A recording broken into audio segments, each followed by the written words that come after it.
ரொம்ப சிறப்பான ஒரு ஆண்டாக மகர ராசிக்கு ஜூன் 2026க்கு அப்புறம் மாறப்போகுது. வாழ்க்கை தரம் உயரப்போகிறது.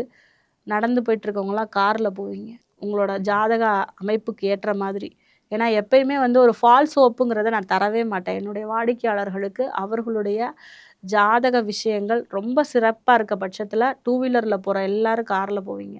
நடந்து போயிட்டுருக்கவங்க அட்லீஸ்ட் பைக்காவது வாங்குவீங்க. அதேபோல பெண்கள் வந்து கோல்டு வாங்கக்கூடிய ஒரு காலகட்டமாக இருக்கும். ஆனா உங்க ராசிக்கு 3, 12 குடையவர் குரு பகவான்ங்கிறதுனால, உங்ககிட்ட அந்த தங்கம் தங்குறதுல நெறைய தொந்தரவுகள் இருக்கும். அது உங்க ஜாதகத்த பொறுத்து நீங்க அத பார்த்துக்கங்க. பிளான் பண்ணி வாங்கிக்கிங்க. ஜூன் 2026க்கு அப்புறம்.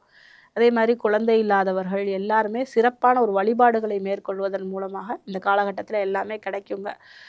வெகு நாளாக யார் கூடயாவது சண்டை போட்டிருந்தீங்க, பிரச்சனை பண்ணியிருந்தீங்கன்னா, அவங்க எல்லாம் ஜூன் 2026க்கு அப்புறம் சமாதானத்துக்கு வந்துருவாங்க, பேசுவாங்க. ஒரு காதல் விஷயங்கள்ல மட்டும் புதிதாக அறிமுகமாகக்கூடிய நபர்கள கவனமா பாருங்க. வீட்டு விஷயத்த வெளியில சொல்ல வேண்டாம். பெரிதாக பூதாகரமாக வெடிக்கும். குடும்பத்தாரிடமும் அதே மாதிரி லைஃப் பார்ட்னர், பிஸ்னஸ் பார்ட்னர் கிட்ட டிரான்ஸ்பரண்டா இருக்க பழகுங்க. வெளிவட்டார பழக்கவழக்கங்களை அளவோடு வைத்துக்கொள்வது வளமான வாழ்க்கைக்கு நல்ல ஒரு வித்தா இருக்கும்.